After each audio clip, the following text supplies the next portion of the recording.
I questioned Jeff, and his reply was, "How dare you question your God?" What Jeff and Shaleia do, it's control.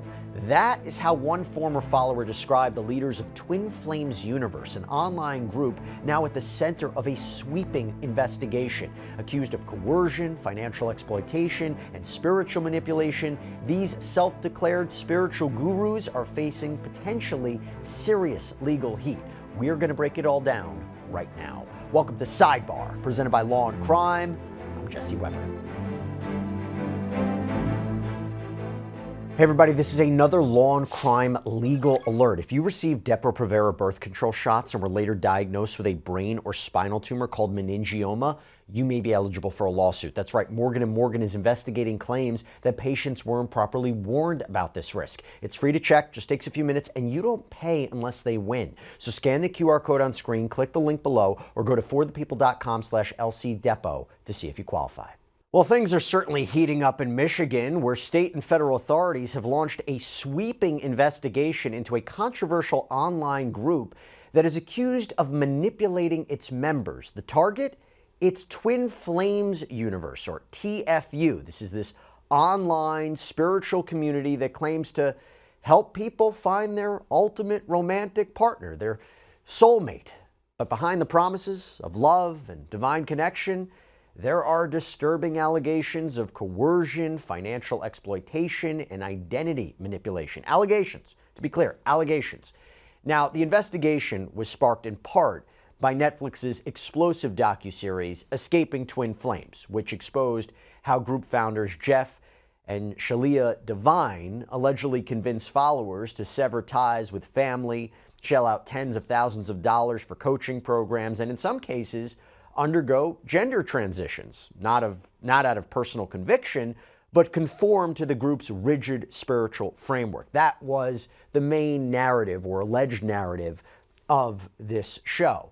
And just here's a chilling excerpt from the documentary. What Jeff and Shaleia do has nothing to do with love. It's control. I questioned Jeff, and his reply was, "How dare you question your God?" The image of Christ was actually me, the second coming, not Jesus, the first coming. It's insane what I ask of you, for you to have my divine light. Now, if you haven't seen Escaping Twin Flames, it's streaming now on Netflix. It is a wild, wild ride. But now, Michigan Attorney General Dana Nessel announced a formal probe into TFU. In a major development, search warrants were executed at multiple properties linked to the group as part of a coordinated effort involving both state and federal agencies. In a Facebook announcement, Nessel gave an update on the investigation, stating this. Today, my office, along with local law enforcement, the Michigan State Police, and the U.S. Department of Labor Office of Inspector General, executed search warrants on 2 residences as part of our investigation into Twin Flames Universe. Twin Flames is a largely online organization with leaders based in Leelanau County, Michigan, that allegedly uses coercive control over its members, both in Michigan and across the United States. We believe that many of their actions may have been illegal, and we're asking for the general public's help in this investigation. Anyone with information about potential criminal conduct regarding Twin Flames Universe, its operators, Jeff and Shaleia Divine, Christine and Jason Emmerich, its related organizations, including the Church of Union and the Mind Alignment Process, or their members, are encouraged to contact my office and may do so anonymously. So investigators on the ground included special agents from the Michigan Department of Attorney General, U.S. Department of Labor's Office of Inspector General, Michigan State Police, and deputies from different county sheriff's offices. So I want to invite on right now 2 special guests to help me break all this down. First, we got with us Gene Rossi, former federal prosecutor, criminal defense attorney, and Rick Ross, a cult expert, founder of the Cult Education Institute, and author of Cults Inside Out, How People Get In and Can Get Out. All right, so let's talk about it. Great to have you both here. Gene, why are all these agencies working together?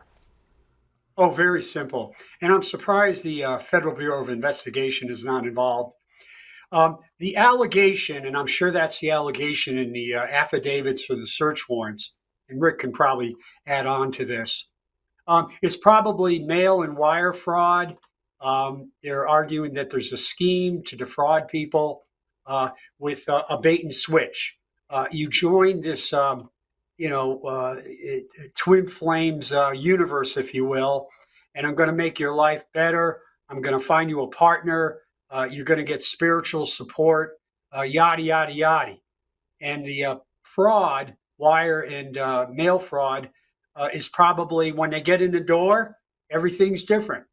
You have to contribute, you have to give money, you have to do chores, you have to conform your life. And I was thinking about this about 10 minutes ago. Rick probably is very familiar with this. In November of 1978, in Guyana, Jim Jones had a cult. And hundreds of people literally, I'm not being facetious, drank the Kool-Aid, poisonous, and died. And a cult is something that draws people in, it consumes your life. And, one person's cult is another's religion, so that would be their argument.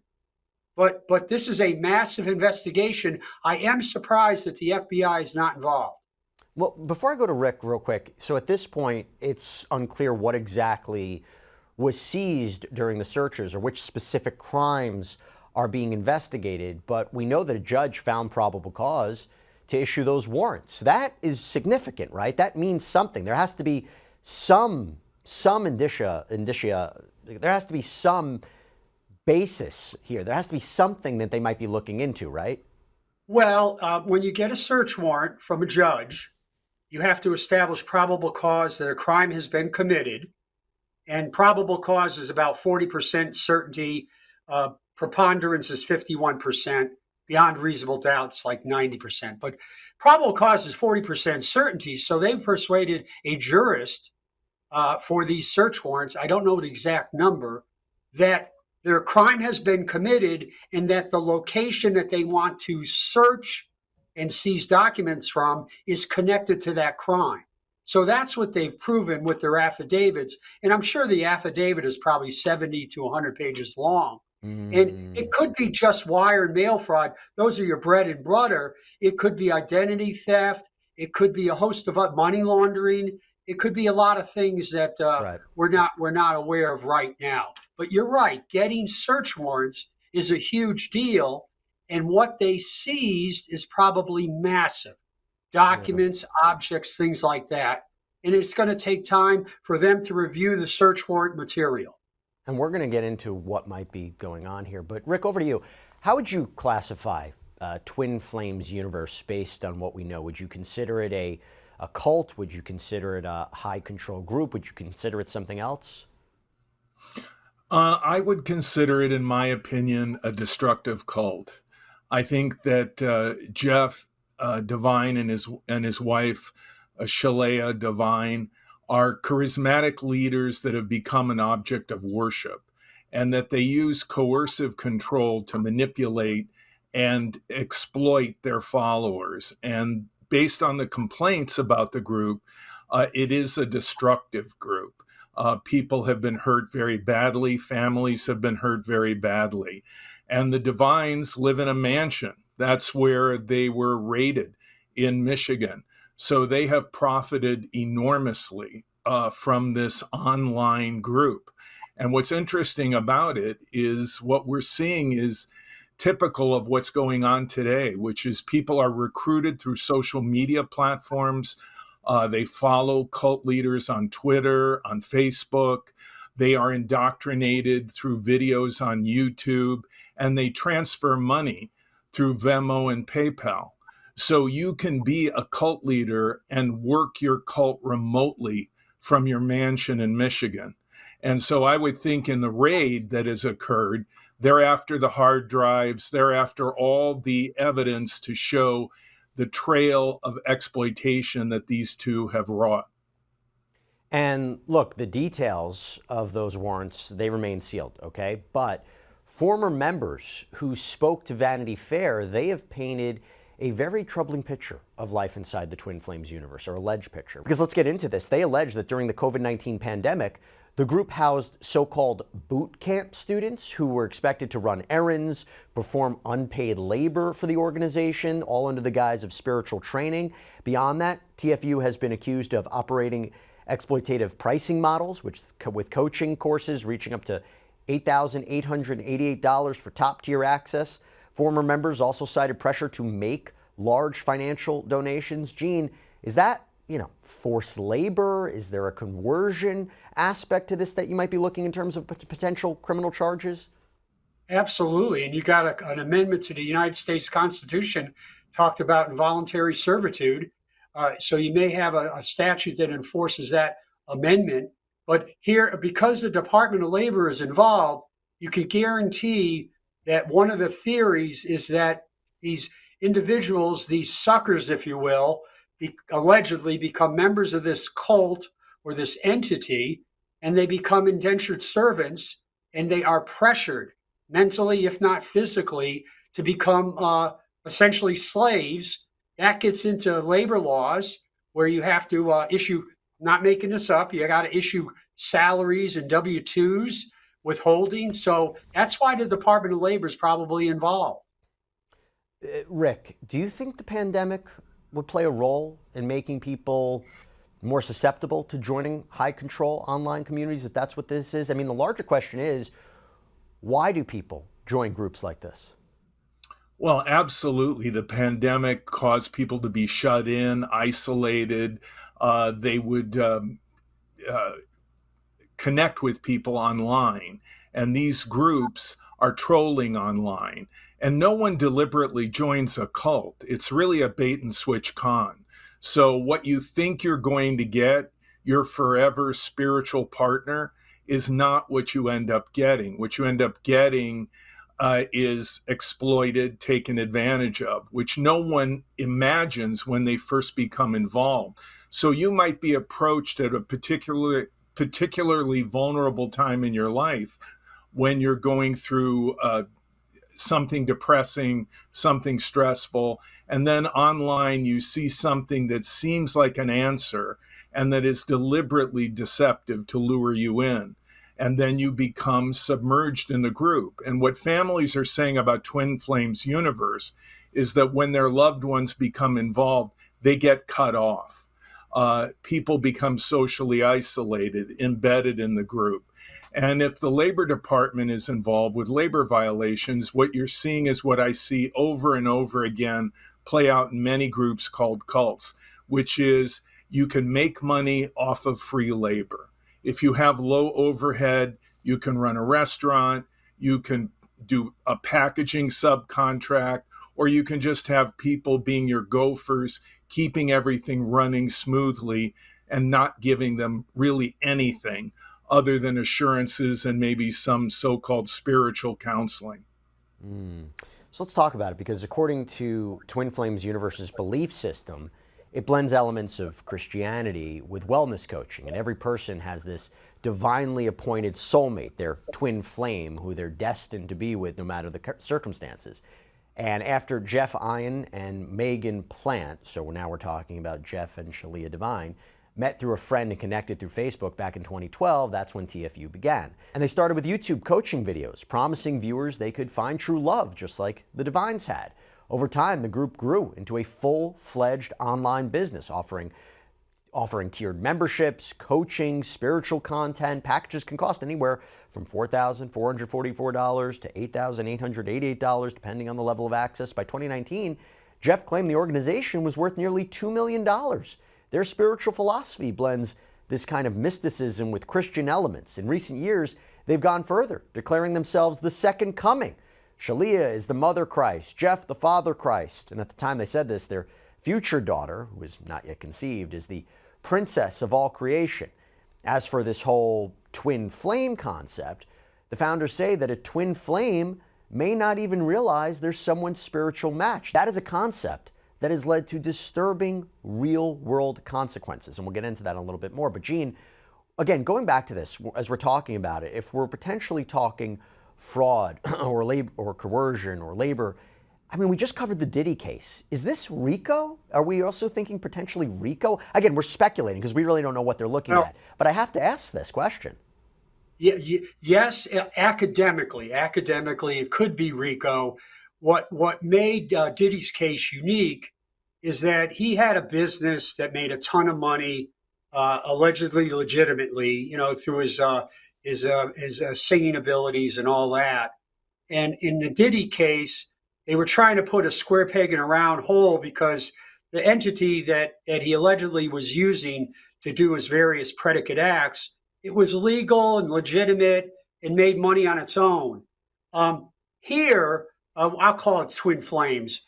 In the Twin Flames organization, the organization itself is an enterprise that we allegedly are thinking is corrupt. So ab initio, at the beginning, the organization is corrupt. And Rick hit the nail on the head. This is all about the con. On paper, online, on paper, in their tax filings, it looks like a legitimate organization. But as these people enter the door, it becomes the con. So everything they've promised online is belied by their actions and the way they're treated when they get through the door. And that's where the rubber meets the road. You knock on the door, you think you're going to go to heaven, figuratively, and absolutely going to hell because you're losing your money, you're losing your identity. Yeah, Gene, does it all come down to consent? If I was an able-bodied, willing participant, is all consent? There's no crime here? Absolutely, because as I said, I think before, one man's cult is another man's religion. Right. There are religions out there, I'm not going to mention names, where we think it's a strange religion or challenging, but the people enter that religion and they consent to it. And those are legitimate. You got First Amendment protections. I may not agree with it, but a cult's a different thing. A cult is based on and survives only by deceit and exploitation. And that's the goal of those search warrants. Was there deceit and exploitation? Right. And that's where the rubber meets the road. And Rick mentioned their mansions. Prosecutors love when fraudsters, RICO people, allegedly, make a ton of money off of their fraud.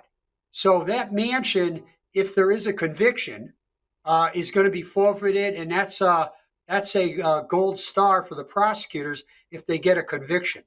Rick, does what I described, some of these elements, are these characteristic of other groups you've seen before? Well, sure. It's a parallel to Keith Raniere and NXIVM. And as you may know, I testified as a fact witness in the criminal trial of Keith Raniere, and he did the same thing. It was all about coaching. It was all about a course curriculum, very expensive courses, but it ended up becoming coerced labor, coerced sexual favors. And Keith Raniere is now serving a 100+ year sentence in federal prison. So he was convicted of racketeering, sex trafficking, fraud, and other members of the group also served time in prison. So this is nothing new. And what you see is coercive control.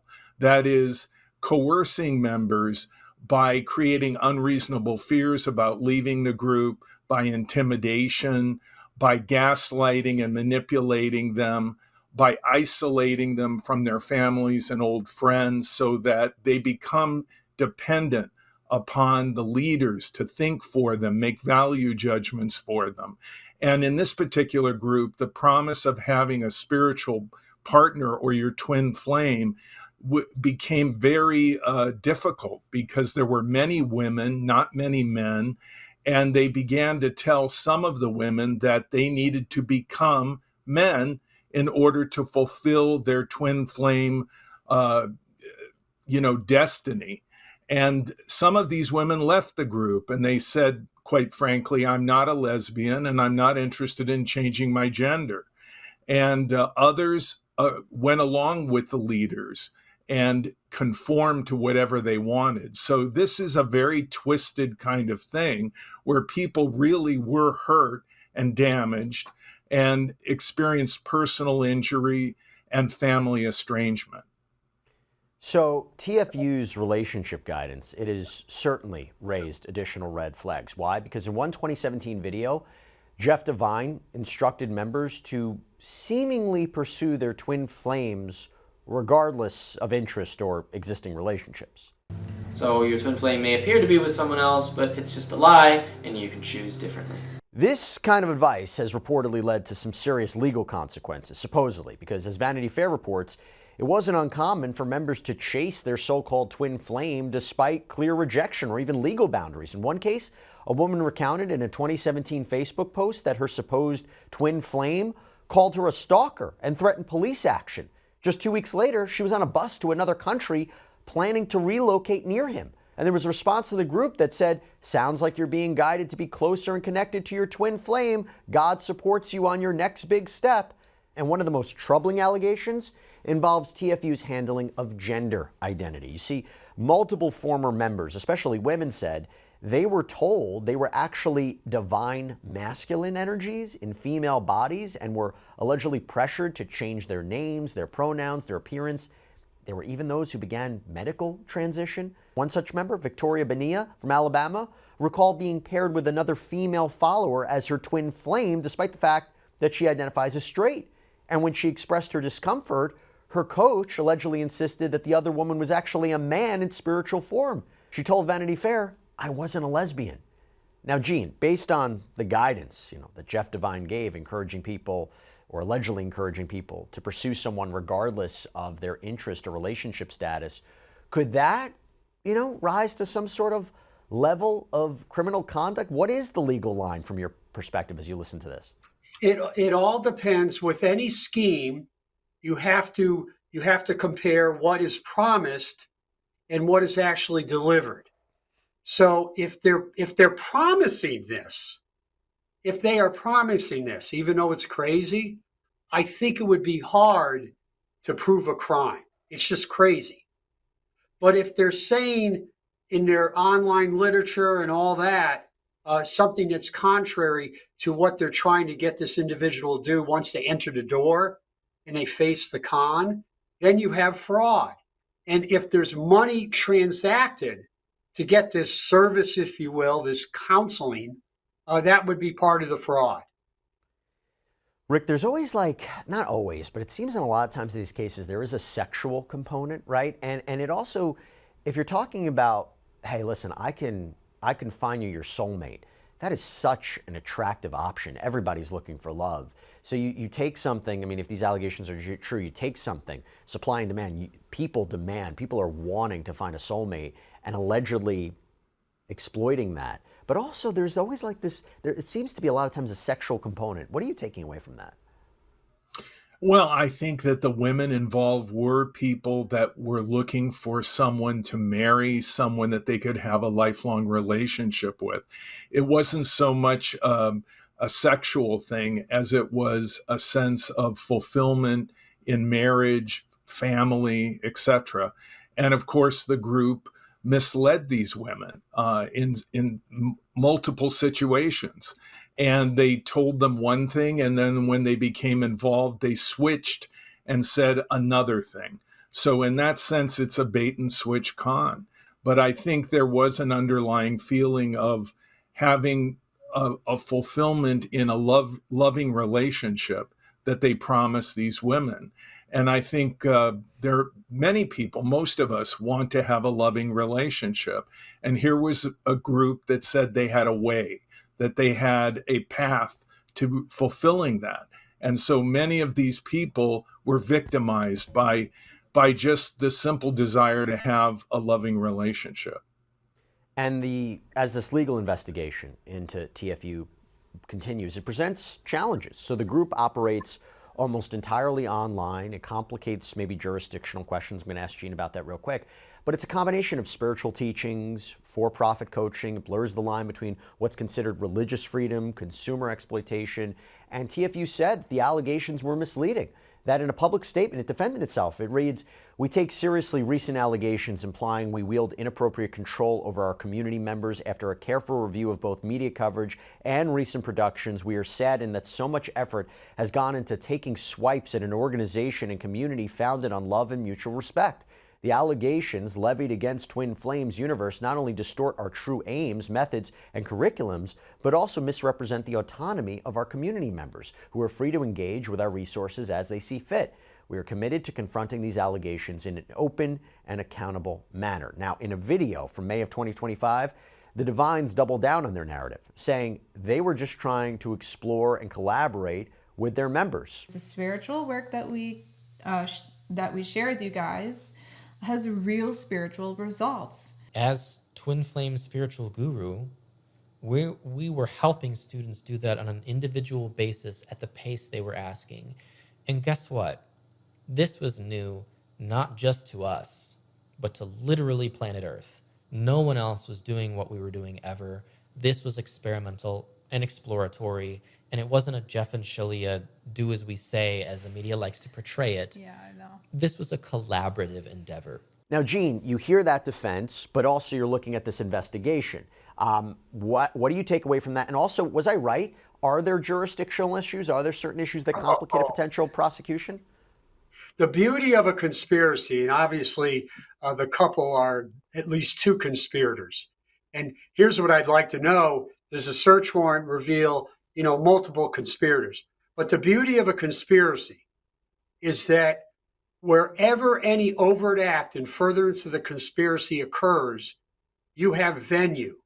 So if there's a victim in California, there's a victim in Alabama, Florida, if there's a victim in any of the 50 states, including the territories, and DC, that would be a basis for jurisdiction. It sounds like any interest would be with the U.S. Attorney's Office at the federal level in Michigan if they had the energy and passion to prosecute this. Right now, it's at the state level. Right now. And the Department of Labor for the United States is involved. There's a possibility it may rise to a federal case where the U.S. Attorney is handling it because of the information obtained by the search warrant. One thing I would look for in the search warrant is, one, how much money they're making, where is it going, other than the mansion. And number two, you want documents, emails, communication, text messages that show the big lie, show that this couple knows it's a fraud and knows that they're conning people and they're relishing it. If there's evidence to that, allegedly this couple's in very deep trouble. Rick, look, there's no charges as of yet. They are innocent until proven guilty. A lot of this is just allegations. But their defense, this idea of free choice, collaboration, in your experience, do groups use that language a lot of times? Well, of course. And the fact that there's a kind of spiritual, religious overlay, they're going to say, well, look, this is a matter of faith. They had faith. Therefore, it wasn't fraud. They were true believers. They consented to be in the group. They participated because they wanted to. They gave us their money as donations or for coaching, etc. But the reality is, to what extent did they misrepresent themselves? And also, what kind of coercion did they use? And could you see a pattern of undue influence? That is, that the people involved were not acting in their own best interest, but consistently in the best interests of Jeff and his wife, the Divines. I mean, were they in fact being manipulated? And I think when you see people again and again doing something that doesn't benefit them, but benefits the leaders, there is an issue of undue influence. And so I think that this is going to play out in that way. And to what extent did the Divines coerce them? Did they threaten them with some type of spiritual retribution, or that they would forever be lost and never find love, and so on? Did they make them really afraid to leave? And in that sense, did they coerce them in order to exploit them? Well, the Attorney General's office has opened a tip line urging anybody with information to come forward.